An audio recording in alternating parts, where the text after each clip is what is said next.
Crime, Wine, and Chaos contains adult language and graphic content. Listener discretion is advised. Sometimes you got to know when to hold them and know when to fold them, Chaos Kids. I'm Amber. It's so true. And I'm Naomi. And this is Crime, Wine, and Chaos.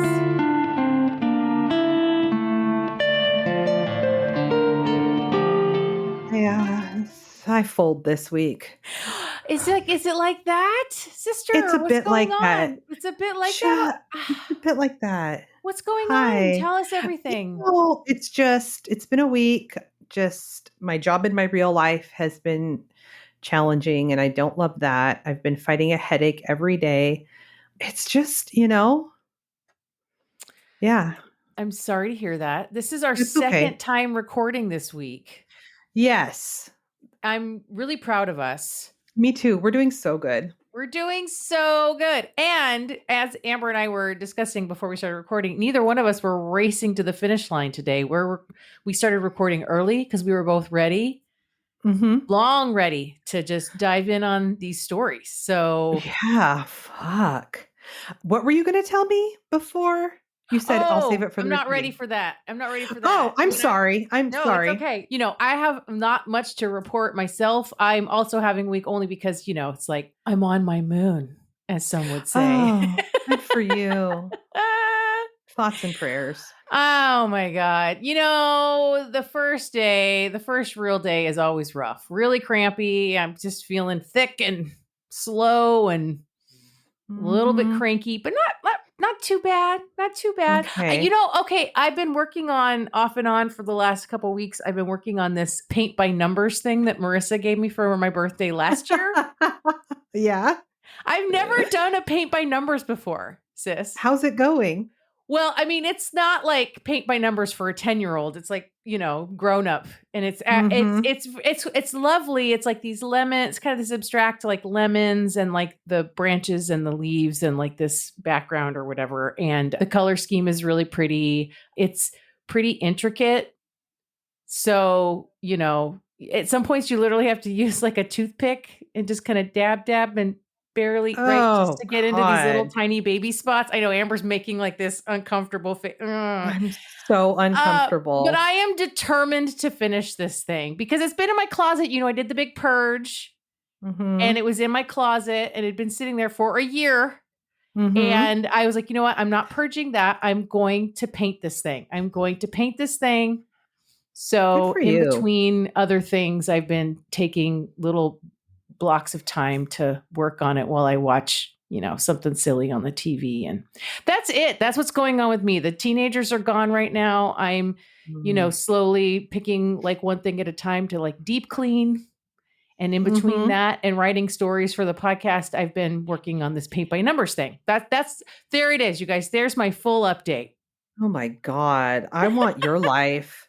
I mean, I don't want to paint by numbers, but Jeez Louise. I love that for you. What are you drinking, sister? Thank you for asking. I actually just have water right now because my head hurts a little bit. Sister. It's been unusually hot in Seattle for like the last week and a half. That's what I hear. That's what I keep hearing. It's not good. It's not good. I mean, it's unusually hot like everywhere. Because, the planet is on fire and we're all going to get swallowed up by the lack of an ozone at some point soon. So, Sure.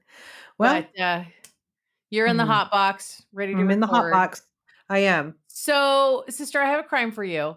And what I was going to say that I was like, I will wait to say this until we're recording is me telling you this story is probably similar to when you told me about, and now I feel like an asshole because I can't remember her name, but the mother who was found dismembered in recycled bins all over Seattle. Oh, yeah, the nurse. Yes. Yeah. Yeah. So I'm going to tell you about Austin Wenner and Jessica Lewis. Okay, Ingrid. Okay. Her name was Ingrid. Thank you. Yes, Ingrid. Yeah. Okay, so start over. I want to get the names right. It's okay. I'm going to tell you about Austin Wenner and Jessica Lewis. Okay. Okay. Austin and Jessica met around 2014 when Austin was 20 and Jessica was 28. They're about 7 to 8 years apart in age. Mm-hmm. They fell in love instantly. From the first day they met, they were inseparable. Austin was from Kent, Washington, you guys, which is south of Seattle. It's about a half an hour, 45 minutes south of Seattle. He was his mom, Charlene's firstborn. Charlene describes Austin as very boyish. He was always tinkering with cars. He loved trucks and four-wheeling. He was social, big-hearted, and very loving. He was just a really lovable person. Charlene thinks that Jessica might have fallen in love with Austin because of his big blue eyes, his belly laugh, and his sense of humor. I love a good belly laugh. Right? Mm-hmm. Jessica was from Maple Valley, which isn't too far from Kent. Her family called her Jessie. Her Aunt Gina said that Jessica was just so kind. She never had a bad word to say about anybody. She was a ray of sunshine, was how her aunt described her. Jessica's grandma ran an adult family home, and Jessica would come and help, like paint the residents' nails, help them make their lunches, and assist her grandma at the home. Oh, that's sweet. Yeah. Jessica just had a huge heart and was super patient and loved helping her grandma at the old folks' home. A friend of Jessica and Austin, a man named Chris, said that Jessica was an absolute sweetheart, that Austin was her man, and she made a point of making sure that Austin knew that he was her man. Austin was pretty emotional, though. Things really affected him hard, and especially as he got older, he started to turn to drugs to cope with that and became addicted to meth, which is how he met Chris. They used together, and Austin regularly scored for both of them. So at the age of 16, Charlene had to kick Austin out of the house because of his drug use, which was one of the hardest things she ever had to do.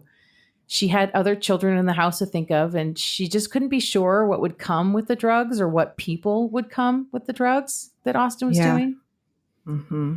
Jessica's family had a history of addiction, and she also struggled with her own. This is likely something that Austin and Jessica bonded over, their use and their struggle. Austin had been in treatment a few times, but he always started using again, and it was likely difficult for the couple to stay clean while they stayed together. That's too bad. Yeah.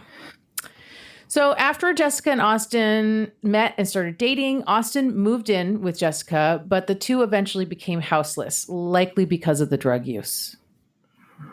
And for quite some time, they basically couch surfed. Charlene wouldn't take them in, and Gina wouldn't take them in. Beyond the addiction, Austin was also known for being a thief. Oh. Well, it's pretty normal. They go hand in hand. Yeah. Yeah, for an addict in active addiction to also steal to feed the addiction. Totally. Jessica had 4 kids, although it's unclear who they lived with, because they definitely were not with Jessica at the time that she starts seeing Austin or at any time during their relationship. Austin also had at least one son who was also not living with him. And then Austin's aunt found a place for the two of them to live. She was also a drug addict and had been living in a trailer on the property of a man named Michael Dudley for a few years. Mike would often let people live at his house, and he had an Airbnb situation at his property. The aunt would make meals for the people who rented the rooms and make sure that the rooms were like clean and ready for the guests that were coming. Charlene would occasionally go visit her sister over there, so she had met Mike. He was pleasant enough. He was nice and respectful to Charlene. He would sometimes pet sit for people. She said he was really nice. He would even call Charlene if there was something wrong with her sister. Mike had Charlene's number and her ex-husband's number. Charlene's sister was getting ready to move down to California, and before she left, she introduced Austin to Mike, and Austin and Jessica moved in with Mike around October of 2018. What area is this? This is Burien. Okay. So everyone that knew and loved Austin and Jessica were just relieved. The two had a place of their own to sleep where they could keep their stuff and finally relax a little bit, and they could have their cat there. Mm. So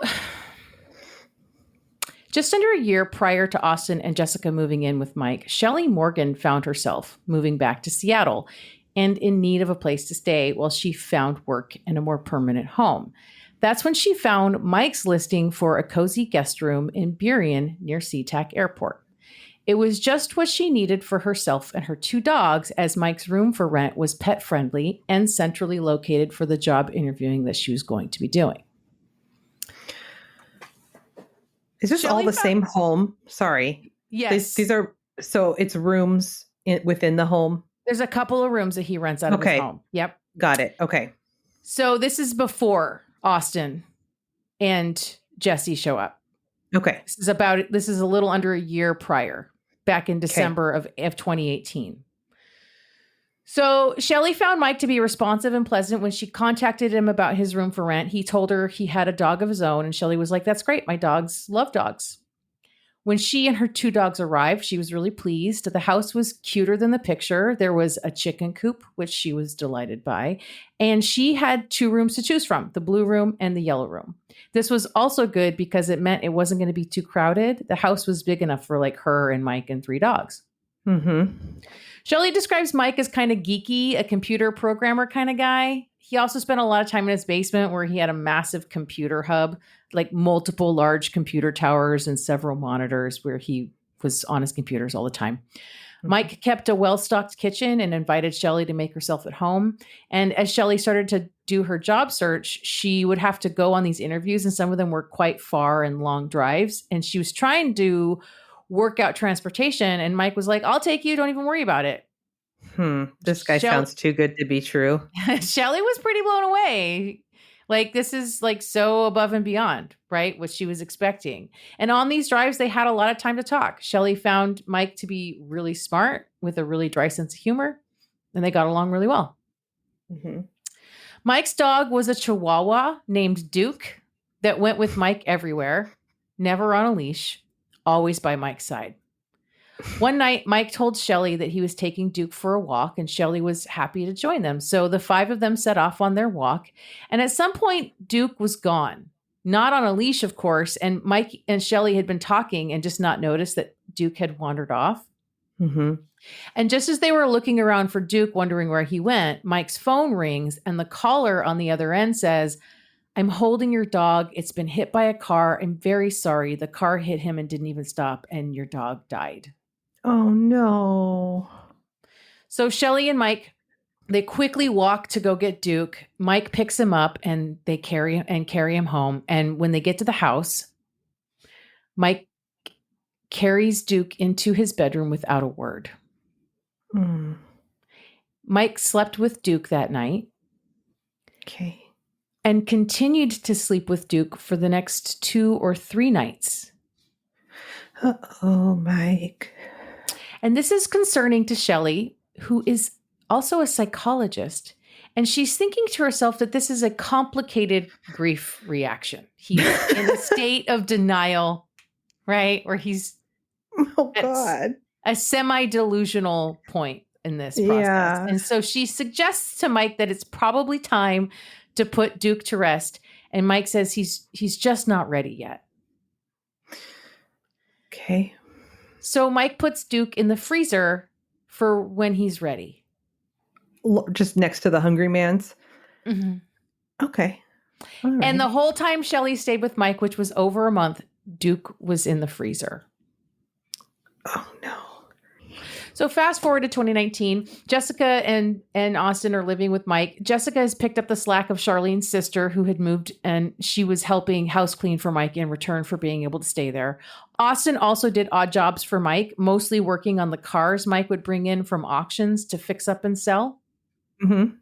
Austin didn't go into a lot of detail with his mom about what it was like living at Mike's, but he did mention there were a lot of rules and that Mike had cameras everywhere. And anyone coming by the house needed permission to be there.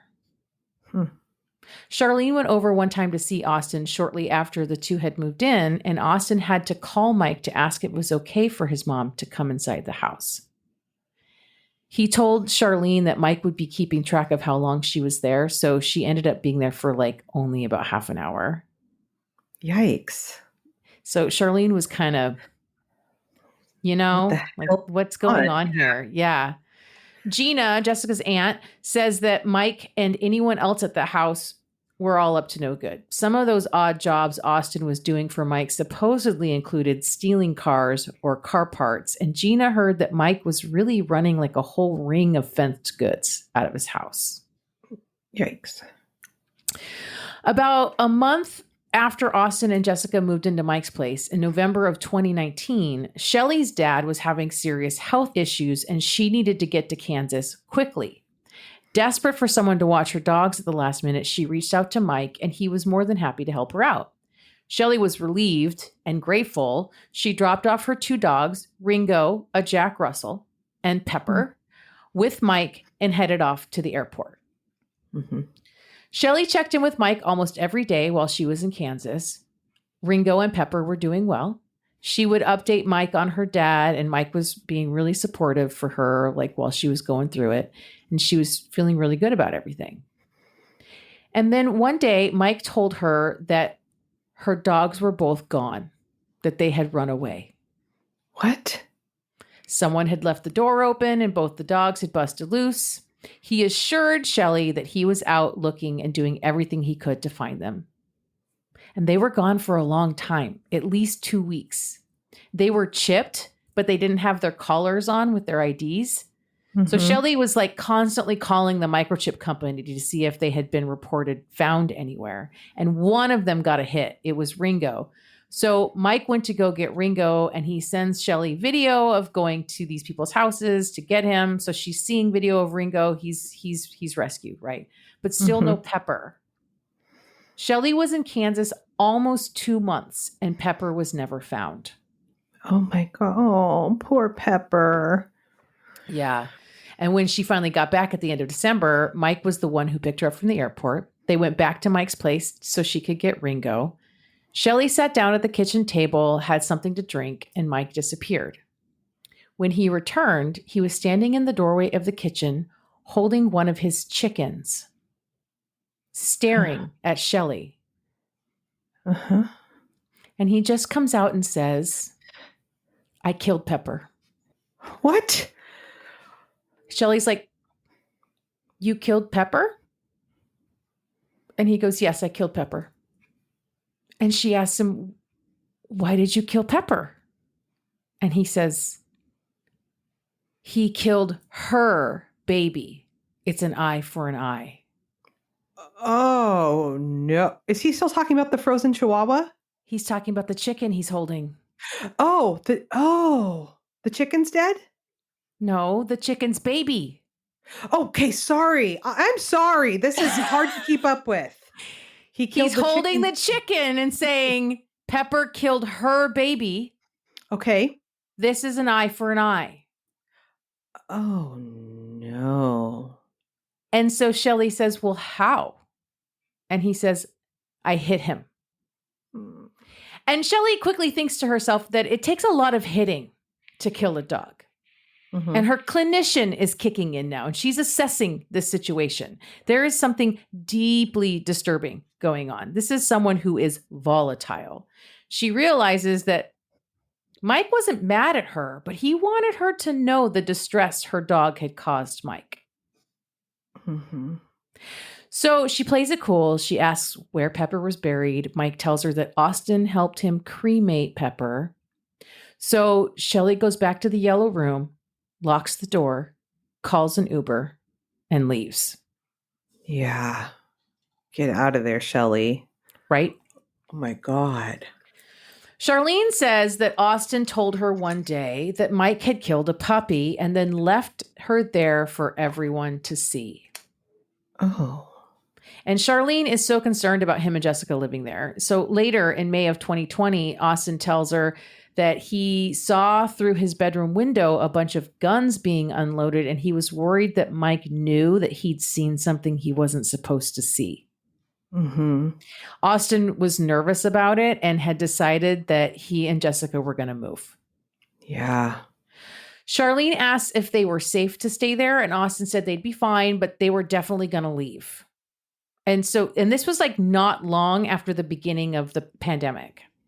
Oh, no. It's going to be really hard to find housing. Yeah. So Austin and Jessica went by to see Chris, their friend, right around the same time, and they told him about the concerns that they had about Mike, and that if anything happened to them, Chris would know who did it. Mm-hmm. Charlene would normally talk to Austin every couple of weeks, but by mid-June, she hadn't been able to get a hold of him for a while, and his phone was off. This wasn't really unusual. He often sold his phone or lost his phone or it had gone dead. But Charlene was really worried when she couldn't reach Jessica either, because Jessica always had her phone. So Charlene called her ex, Austin's dad, and neither of them could get a hold of anyone at that house. So they started leaving messages for Mike, who wasn't returning their calls. Uh-oh. Charlene finally said on a message to Mike, "If you don't call me back, I'm coming to your house." Good for her. So Mike called her back right away and told her that Austin and Jessica had moved out in a hurry and left a huge mess for him to clean up. Charlene offered to come over and help clean, but Mike said, no, I'll take care of it. It's fine. So this is when Charlene starts actively looking for Austin and Jessica. And then on June 9th, 2020, a group of teenagers posted a video on TikTok that went viral. They had been playing with Randonautica, an app that had launched only 4 months earlier, where users are given randomly generated GPS coordinates based on the options of attractor, void, or anomaly, in order for users to explore their local area and report on their findings. Mm-hmm. According to the creators of Randonautica, the app is an attractor of strange things. And in this case, the teens had found themselves on Alki Beach in West Seattle, where they discovered a large suitcase washed up on shore. After poking at it and opening it with sticks, they found a trash bag inside, and it smelled awful. So without looking further to see what was inside the bag, they called 911. Good for them. Once police arrived and did a more thorough search, a duffel bag was also found with a smaller trash bag inside. Police soon determined that inside the suitcase and the duffel bag were human remains. It's so spooky that the Randonautica took them there. I know. I hate it. I know. 3 days later, Seattle detectives were contacted by the King County Major Crimes Unit and were informed that another dump site had been found off the Duwamish River, about 7.5 miles away from the first location of remains in Alki. A person walking their dog had discovered the second set of remains. They could see body parts coming out of the suitcase. The area was scoured and searched extensively. Nothing else was found at the Duwamish dump site. The suitcase found in the Duwamish was consistent with the first suitcase that was found, and while they now had 3 bundles of body parts, they still did not have all the body parts. They were, however, able to determine that the 3 bags contained 2 people.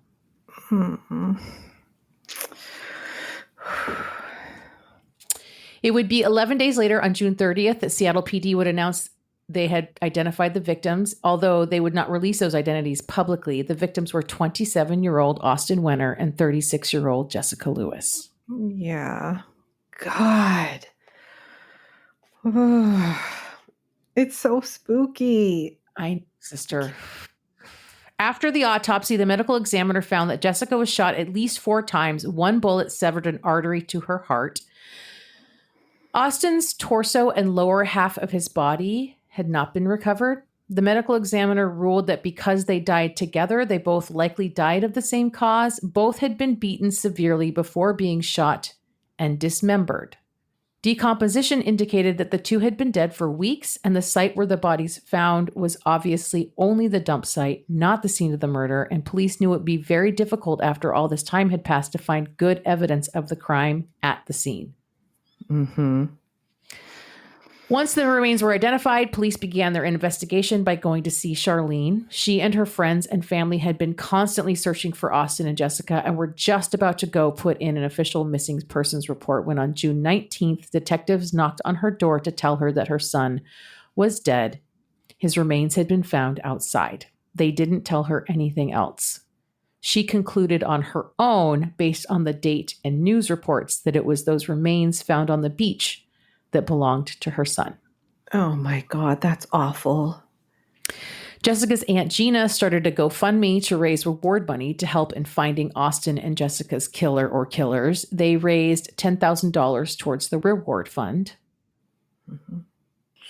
Police knew that the last place Austin and Jessica were seen and known to be alive was at the house of Michael Dudley. Charlene didn't know the address, so she went in the cop car to show them where Mike lived. A background check on Mike told the cops that he had a conviction for drugs and other minor arrests, including carrying a concealed weapon in a vehicle in 94, taking a vehicle for temporary use in 95, vehicle theft in 96, and a DUI all the way back in 77. Multiple witnesses also came forward and claimed Mike used crack and meth, which explained the extensive surveillance system Mike had installed in and around his house. Yikes. Police spoke with Austin's dad, who said that after calling Mike over and over again and getting no response, he headed over there himself. He asked Mike if he'd heard from Austin, and Mike told Austin's dad that Austin and Jessica had moved out of the house in a hurry and they left a big mess in the bedroom that he was cleaning up. Austin's dad noticed that some of Austin's clothes were at the bottom of a garbage can. He knew it was Austin's clothes because most of the clothes Austin owned, his dad had bought for him. Mm-hmm. And he and Charlene found that very strange because that was basically all Austin and Jessica had. They had suitcases with their clothes and their food. They didn't own anything else. They wouldn't just leave the only things they have behind. Things they owned behind. Police started asking neighbors about Mike and the house, and one of them asked, "Are you guys here for the shots fired incident that occurred on the 9th?" Oh, no. Turns out, on June 9th, 10 days before the bodies were found on the beach, around 7:15 p.m., those neighbors had called 911 to report the sound of gunfire and someone screaming for help. No. In fact, after the wife called, the husband called back to follow up since they hadn't seen any officers come out. He said that the yelling continued, asking for help. "Please stop. Don't do this. Just let me leave. Just let me leave. Just let me leave." Burien police responded to the second call and went to Mike Dudley's place, but when they got there and knocked, they heard nothing and no one answered. They had no probable cause, so they left. What the fuck?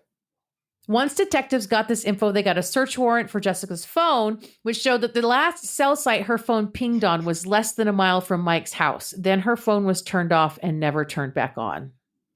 Mm-hmm.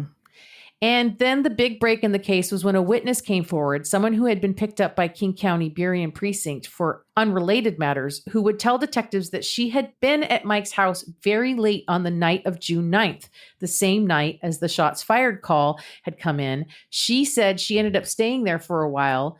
And when she got there that night, it was super quiet. No one was there but Mike. She said his glasses were broken and he looked like he'd been in a scuffle and had what looked like defense wounds, scratches and stuff.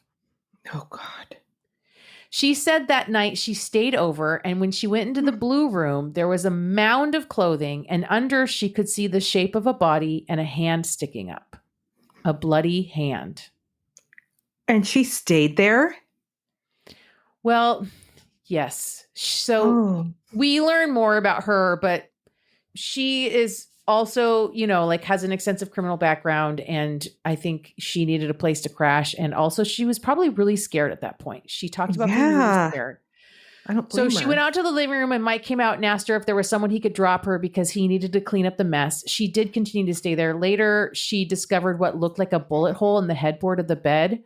When she asked Mike what happened, he told her the boy's gun misfired and his didn't. Oh. So yeah, the witness had an extensive criminal background with theft charges, drug charges, and a history of sex work. Police found her credible, however, because she had information that was not public and she was clearly scared for her life. Yeah. Police obtained their arrest and search warrant on August 19th, 2020. The Blue Room, where Austin and Jessica lived, had clearly been repainted recently and still smelled of cleansers. But there were bullet strikes found all over the room, including in the bed frame, and eventually bullets were dug out of the walls. All the bullets they found were fired from the same gun. Mm-hmm. Also, at the opposite end of the headboard where one of the bullet strikes was found, there was a blood swipe that tested positive for Austin's blood. God, these poor people. I know. At the station, during questioning, Mike just played dumb. He threw out some red herrings. He claimed Austin was mixed up with some gangs and that the Samoan gang had ripped off a bunch of drugs from the Mexican gang that owed money to a cartel, and somehow Austin was caught up in all of that. Mike really wanted to paint himself as some affable, like normal dude, when cops knew that he had, a drug addiction and a whole other dark side to him, and they were not buying it. Mm-hmm. He kind of like when he comes into, so there's like footage of him in the interview room. And when he first comes in, it's like August. So he's got like a surgical mask on, but he's doing that thing. That joke where it's like, if you wear your mask below your nose, you might as well wear your pants below your penis. Like I can never unsee that. Like, he's got it on, but like his nose is sticking out. And I swear to God, at first he kind of looks like Bernie Sanders. Oh no. So he's like old? Yes, he's in his 60s. He's like 60, I think, at this point. God. After the arrest, police obtained 3 months of Mike's cell phone records, and there was only one time his phone ever left Burien in that whole 3 months. And that was in the late hours of June 18th to the early morning hours of the 19th. His phone went north all the way to Alki, then looped back down south to the Duwamish River and back home. Exactly the same locations as the dump sites. This guy's fucking stupid. Mm-hmm. Right? Mm-hmm. Michael Dudley was charged with 2 counts of second-degree murder, and on December 8th, 2022, at the age of 62, was found guilty on both counts. In April of 2023, he was sentenced to more than 46 years in prison. Each count was 220 months, which is the high end for the charge, plus 60 months on each count for firearm enhancement. He will be 104 years old before he is eligible for parole. In August of 2023, more of Austin's remains were identified. They had been recovered in a remote forested area east of Seattle. I couldn't figure out where, and it's unclear if this is the rest of his remains or if there are still some that have not been found. Oh, poor Austin. And that is the real full story about the 2 actual human beings behind the Randonautica suitcase murders. I hate that. I hate oh my God. I wonder what those teenagers think. I have no idea. I think their video doesn't exist on TikTok anymore. Like that shit got taken down, and yeah, that's so spooky. I don't know. That is so fucking spooky. Did you ever play Randonautica? Mm-mm. I mean, I played it a little bit during COVID, but it was just taking me to like nonsense, like other people's property. I'm like, Yeah, apparently there's like a whole Reddit community dedicated to people who play and have weird experiences and stuff or whatever. But really? Mm-hmm. Oh God, those poor people. God, that guy was fucking unhinged. No, totally. And I remember seeing like briefly like a news story about it, like near the time that it happened, that was like, it was a landlord having a dispute with his renters. And it was very like a throwaway article about it, and I was like, first of all, fuck landlords. But second of all, that sounds really, you know what I mean? Mm-hmm. That's not what a dispute looks like. No. So anyway, you remember Jameson Bachman, worst roommate ever? Yes. Okay. Well, this is one of the episodes on season 2 that Netflix just dropped. This one is? Yes, that's where it came from. That's how because I wanted to tell this story for a long time, and I just randomly started watching the 2nd season of Worst Roommate Ever like a week ago, and was like, oh my God, it's on here. Like, here's the story. Like, here's the actual human beings that this happened to. Shit. I want to see that. I want to see that. Yeah. Wow. That was terrible, sister. I'm sorry. That's okay. You have some chaos for it? I do have some. Yeah. Okay. I am going to tell you about a fucking nightmare of an HOA. Oh. Speaking God. of fuck landlords, also fucking HOA. Oh my God. Have you ever dealt with an HOA? No, I would Mhm. never. Well, I vowed to never again. I did for a Mm-hmm. little while when I had my condo, Right. and I was like, Right. these people are fucking They have a whack. Like, bad rap for a reason. so bad. Hmm. Okay, so we are going to Olathe, Kansas, in a community called Avalon Villa, which is a neighborhood in Johnson County. Okay. It's a villa. Mm-hmm. Jim Hildebrand moved to Olathe, Kansas from Iowa in 2012. He found the Avalon Villa neighborhood and it was super nice. It did have an HOA, but some of the fees actually paid for like yard maintenance. There was a community pool, and this neighborhood had about 150 homes. So he purchases a nice 3-bedroom home and starts to settle in. But almost immediately, he is having issues with the HOA. Of course. Of course. For months, he fought the homeowners association over the placement of his satellite dish. I mean, usually with a satellite dish, like where the signal comes from dictates where the satellite goes. Like you can't just place a satellite dish based on aesthetics. Like well, they had must follow function here. They had very specific rules about aesthetics with the satellite dish. Of course they did. He also accrued tens of thousands of dollars in fines for parking his car in his driveway for too long. I'm sorry, isn't that what a driveway is for? Not at this neighborhood. It needs to be in the garage. Oh my God. And for placing a ceramic flower pot and a St. Francis statue in his front yard. I'm sorry, what? Uh-huh. Yeah. So then he has these plans to do like a full-on revamp landscaping, right? Okay. He sends his plans to the HOA and they are approved. Okay. But when the landscapers come out to do the work, they realize that because of where his utility lines were located, they were going to have to modify the plans a little bit. Sure. So the landscaper suggested and installed a very low retaining wall, like 1 foot off the ground. And it looks really nice. Like it's pretty. Okay. And that was not approved. So as soon as this wall goes in, he notices that people are driving by his house, stopping in front of his house and taking pictures and then driving off. Because not only is it like HOA, but then you get all these little fucking snitches that like report you to the HOA. It's like Scientology light up in here. It's like, yeah. He's a suppressive neighbor. Yes. Mm-hmm. So fucking gross. And then here come the letters, the knowledge reports. I know it's all cop behavior, right? It's like citizen cops is what's happening. God, you guys, you got to get the cop out of your head. You got to get the cop out of your head. It's so weird. It is so weird. It's so fucked up. Yeah. So then letters start coming in from the HOA legal team. And it's not just the wall that was the problem. It was the soil that he used. It was the river rock in his yard. Basically, everything was unacceptable. What was wrong with the soil? Are they taking like soil samples? What is going on? It's so weird. They've sent like Aaron Brockovich over. Well, also these are the wrong rocks. This is the wrong kind of dirt. What is happening? Jesus. And also his yard looks stunning. I'm sure it does. He's getting it professionally done. And it was very expensive and it looks expensive. It's nice.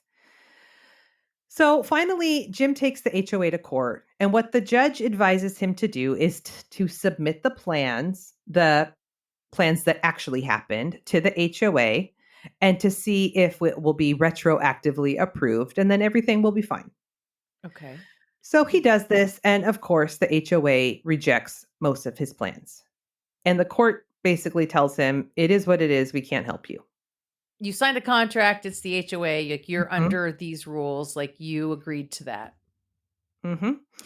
So at this point, Jim had spent around $200,000 in legal fees, and the HOA had spent about $160,000 in legal fees. And this goes on for 4 years. Oh my God. Where he won't take it down. He keeps getting fined. He keeps all the things, right? Okay. One member of the HOA said, quote, "We are not the Gestapo. We try to work with everybody in this neighborhood, but we must enforce our deed restrictions. This individual was not going to stop by just putting it in a wall. Next, we would have a koi pond or a playground structure. We had to say no. You knew the rules when you moved in. If you don't like it, you're free to move somewhere else." Not a koi pond. It's so gauche. Huh? What's next? A koi pond?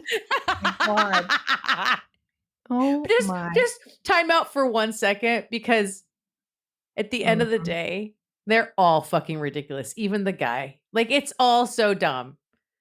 Like, hundreds of thousands of dollars, like the resources everyone is spending, because this guy already spent buku bucks on a fucking lawn. And he just bought his home. I'm having a really hard time, like, having sympathy for him. Like, the whole thing's just so pointless. All of it, top to bottom. Yes. So during this time, the Kansas City Star, which is a newspaper, published a series on homeowners association, and readers continue to share their own struggles with HOA. And the Star's series found that homeowners associations wield far more power than homeowners realize, and that some actually torment their residents that they're supposed to support. You don't really? This is my shocked face. There was a guy on the homeowners association at my condo that was so fucking unhinged. Every time we had these meetings, because it was during COVID, he was like really close to his camera and just like talking in. It was like, dude. Oh my God. Anyway. So now we meet Connie Morris. She said the day she moved into her home in 2013, a neighbor came by with a petition saying Jim Hildebrand should be allowed to keep his landscaping. And so she signed it.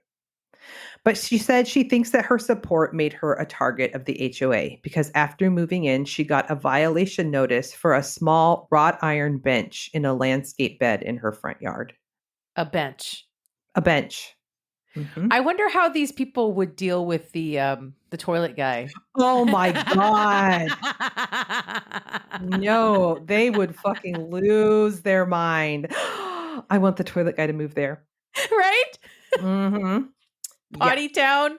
Potty town. Oh my God, that guy was awesome. Yes.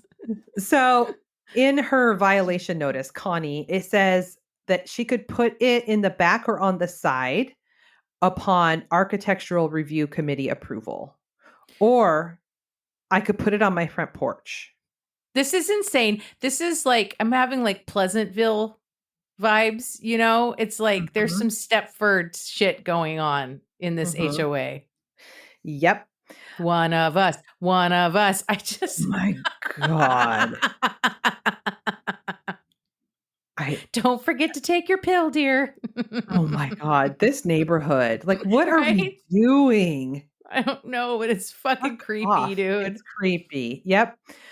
And then she also butted heads with the HOA over a flower pot she had on her front porch, even though it was there for like 3 years, the same flower pot, same design, everything. But on this, particular year when she was like pro Jim or whatever, they saw it and said she had to move it down into the landscaping bed because you're allowed to have it on your porch, but not the steps. That's not part of the porch.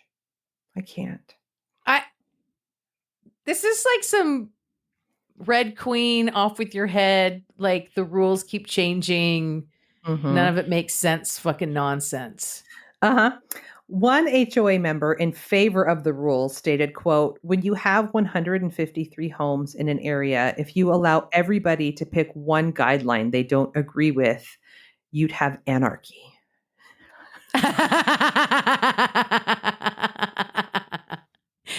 It's like that line in The Princess Bride. You keep using that word. I don't think that word means what you think it means. Inconceivable.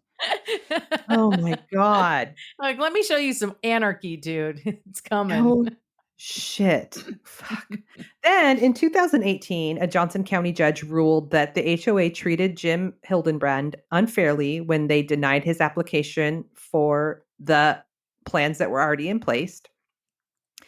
The HOA described his landscaping as over the top, but the judge was like, no, it's not. But he also ordered Jim to pay a $25,000 fine to the HOA for failing to fill out the proper application before it was installed.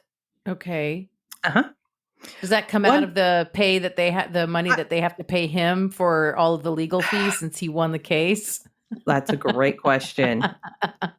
Uh-huh. Yeah. One resident in favor of Jim said, quote, "The thing that really strikes me about this association is that they have the sole power to spend our money without any vote from the community. Because this is like their fees." Right. Over landscaping. It's insane. Mm-hmm. I hate so it here. I do too. There was another family that lived there, and they moved in there sick. It was a husband and wife, and I don't know if this is the wife's father or the husband's father, but he was sick and they moved him in. So it included a third car. And Ed, the father, was going through cancer treatment, and he used his car every day to go to his appointments. And the HOA said that they needed to pay, or they needed to apply for some sort of permit for a parking exception for the third car because it was in the driveway. And that's a no. But when this couple applied, the HOA denied them. And the rejection letter from the HOA said, in summary, that the car in the driveway was compromising the integrity of the neighborhood. What about when people come to visit? Where are they supposed to park? I don't know. You can't go in there. Mm-hmm. Can't this? Okay. And then, this is sad, 83-year-old Ed said, "I guess I'm too old to understand what being a good neighbor is." Oh. Uh-huh. I know. The HOA said that cars parked in driveways and on the street are an eyesore and an embarrassment. And if you knew that you were going to have 3 cars, you should have bought a home with a 3-car garage.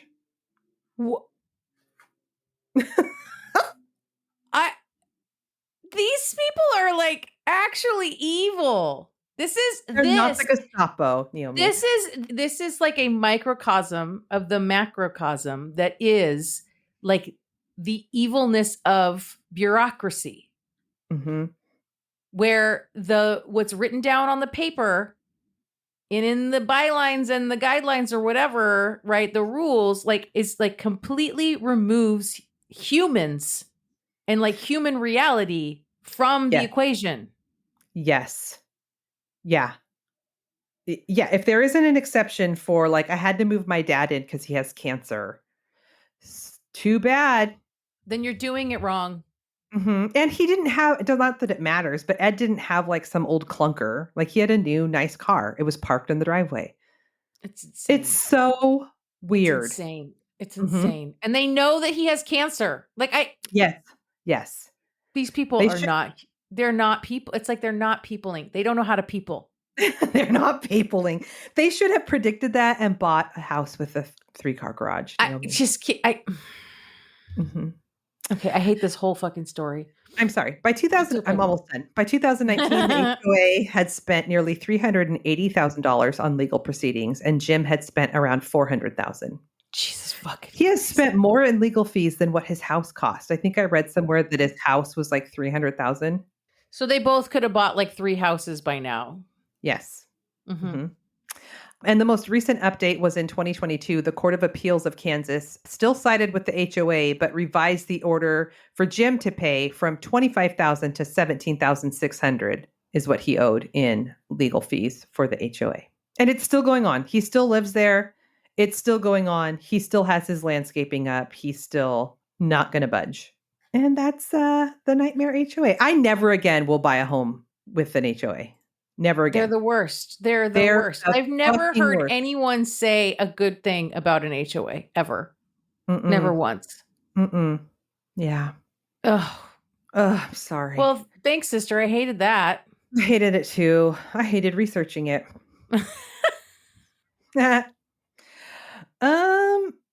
Follow us We did it. on, we have a website. We have a do. Patreon. We have, do. what else do we got? We have, I mean, right now we have all the socials still, you know, if you want to send us it's an kind email. of dormant, but we're still responding to things on there. Yeah, or you can email us at crimewineandchaos@gmail.com. Amber will read your love letters and I'll read your hate mail. Hey, give us a rating wherever you listen to your podcast. If you're on an Apple device, give us a little typed up one. You can write us a review. We love that. Yes, we do. And love you. I love you.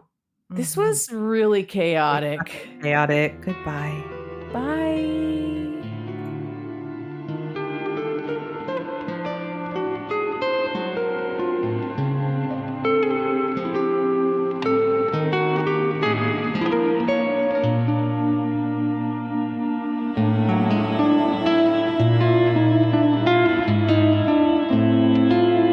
Crime, Wine, and Chaos is produced by 8th Direction Records.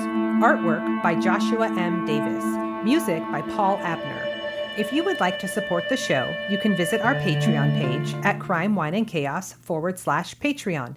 Cheers. Oh, that was weird. Something fucking fucked happened to my story here.